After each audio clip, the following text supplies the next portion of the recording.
Hai semua, belajar lagi dengan materi IPA kelas 9, semester 1, bab 1, sistem reproduksi pada manusia.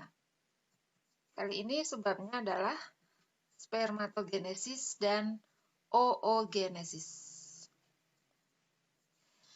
Kompetensi dasar yang kita dapatkan, ya, yang 3.1, mendeskripsikan struktur dan fungsi sistem reproduksi pada manusia, kelainan dan penyakit pada sistem reproduksi, dan penerapan pola hidup sehat yang menunjang kesehatan reproduksi.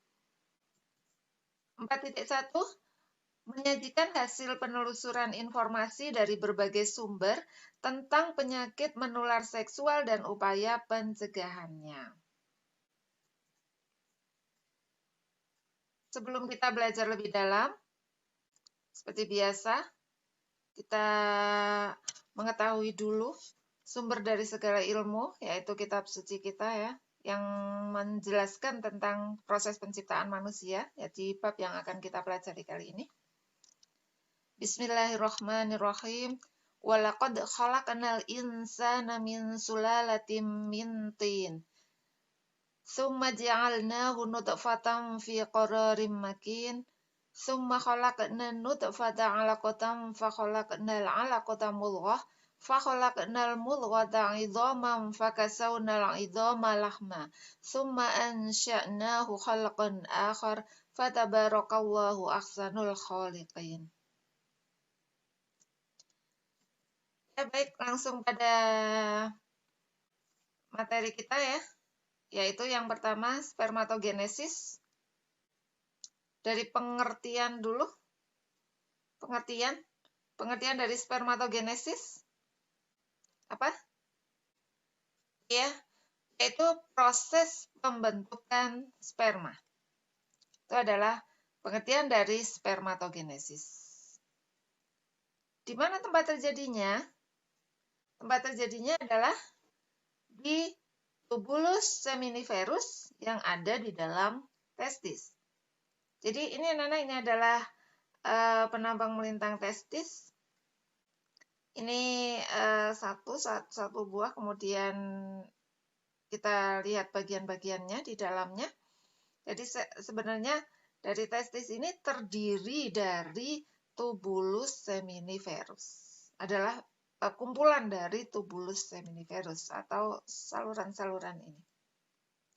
Nah, disinilah, di tubulus seminiferus inilah terjadi yang namanya proses spermatogenesis. Ya, ini tubulus seminiferus. Kemudian di sini ada epididymis. Jadi setelah dari tubulus seminiferus ini, maka lanjutannya adalah menuju ke epididymis ini.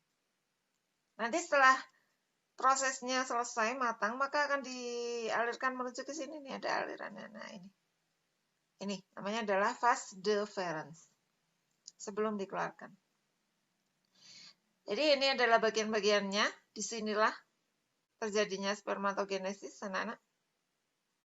Ya, subhanallah, maha suci Allah, pencipta terbaik ya, menciptakan sedetail ini organ tubuh kita.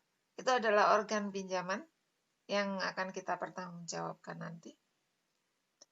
Ya, baik, itu tadi tempat terjadinya. Sekarang waktunya nih. Kapan waktu terjadinya ini spermatogenesis? Ya, yaitu pada saat laki-laki mulai masuk masa pubertas.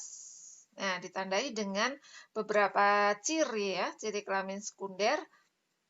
Ada tumbuhnya jakun, kemudian dada semakin bidang, mimpi basah, itu adalah salah satu beberapa ciri ya dari laki-laki yang sudah memasuki masa pubertas.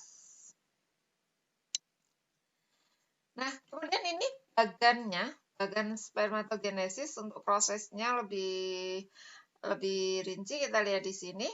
Yang pertama adalah berasal dari spermatogonium. Spermatogonium ini diploid, anak-anak, masih diploid ya, 2N, berpasangan kromosomnya. Kemudian dia akan mengalami pembelahan secara mitosis. Nah, kita sudah bahas dulu bahwa pembelahan mitosis itu sel anak yang dihasilkan akan memiliki kromosom yang sama dengan induknya. Kalau induknya ini diploid, maka anaknya juga akan diploid. Ini diploid. Dia namanya adalah primary spermatocyte atau spermatosit primer. Ya. Nah, kemudian spermatosit primer ini akan mengalami pembelahan meiosis 1. Kita tahu ya bahwa meiosis itu terdiri dari 2 tahap. 1 dan 2. Nah, ini meiosis 1. Nah, ciri dari pembelahan meiosis adalah sel anaknya itu memiliki jumlah kromosom separuh dari jumlah kromosom induk. Kalau induknya ini diploid, maka sel anaknya akan bersifat haploid atau N. Ini disebut dengan spermatosit sekunder.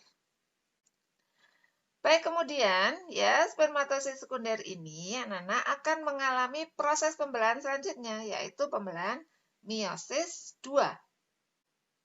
Nah, ini ya. Jadi ada spermatid, ya, dia juga bersifat haploid, anak. Jadi kromosomnya tidak berpasangan. Nah, ini nih, spermatid ini yang nanti akan berdiferensiasi menjadi spermatozoa. Nah, seperti ini. Ini adalah selnya, sel hasilnya, sel kelaminnya. Ya, spermatozoa.